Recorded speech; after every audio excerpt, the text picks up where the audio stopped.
Hey guys, so I'm going to do a flip through of the pocket size 2017 Kate Spade agenda refills. It's a long string of words. So before I did, I just wanted to kind of show you how much actually comes with this insert. I purchased these from the Kate Spade website, and just for the sake of comparison, I have the Louis Vuitton PM agenda, and it has a quite small, size of rings. So I don't think there's any way you could comfortably get this. Can you see that? You just have to pick and choose. So I do have, this is, like I said, the clothes.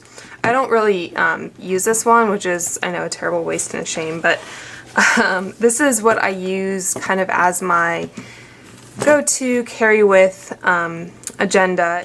It is a pocket size Filofax, and it has the rubber band, and see my coupons in here. I'm actually going to take all the innards out, if you will.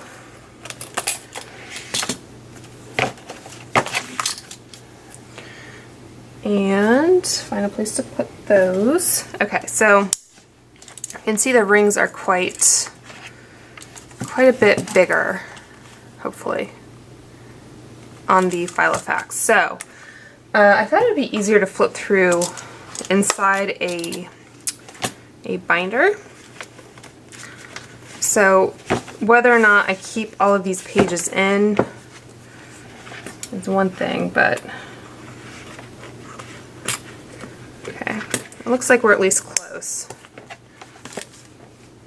So that fits pretty nicely. Like I said, I don't think they would fit in the PM agenda.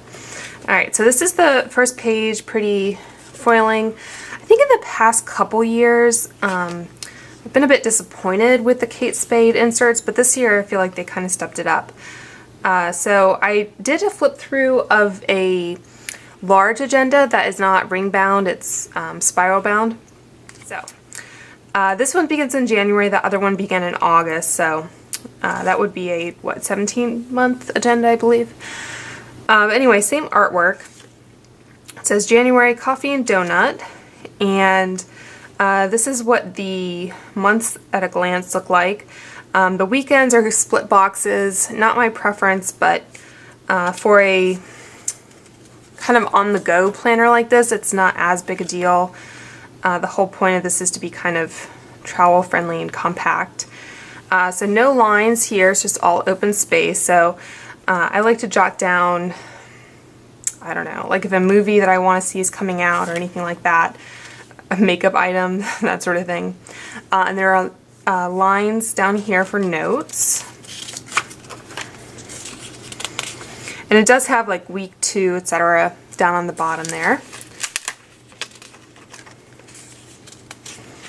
Alright, so February, it says A l'Amour.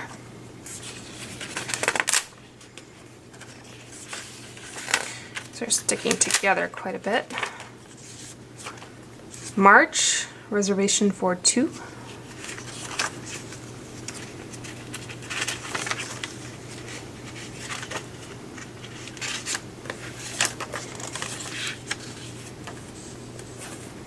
It says daylight savings time begins. It's not my favorite daylight savings event of the year. April, artist in residence.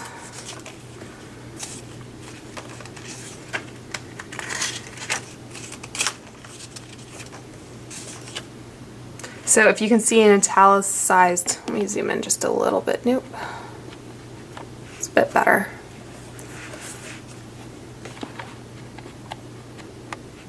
Okay.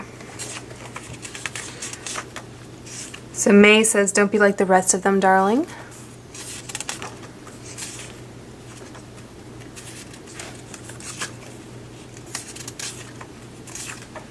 June, going undercover.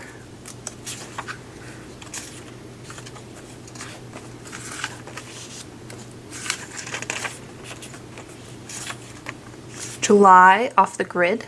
I like that they're in color, especially.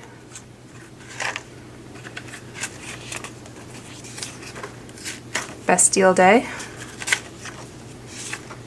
August, Happy as a Clam, which, as I pointed out in my other video, it's not a clam, it's a lobster. I guess you would be happier if you're a clam in this case because you're not the one being eaten, but anyway. Let's see. September, Temporary Office. And I just noticed in the other one, it looks like the image was a bit bigger because I think it said Café de Paris. So they might have had to crop some of these a bit for them to fit.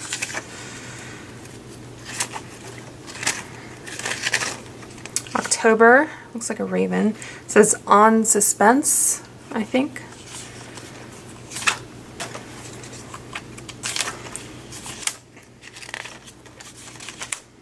And this one is November, Over the River and Through the Woods.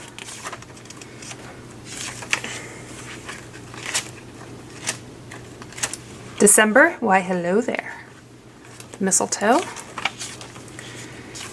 And let's see. Okay, so I think on the other one it just kind of ended. There was like another week in January and then that was it. This one has, okay, I think in the other one it had 2017 holidays in the front. This one has a little bit of a different setup. They have 2017, 2018 notes and doodles. I like the little typewriter. Another notes and doodles, notes and doodles, notes and doodles. It doesn't look like this in the other planner. It just says, I think, notes at the top or something. These little to-do lists with clocks. And I always feel like my personal preference would be to have the check mark space on the left side rather than the right. Because I feel like you read left to right.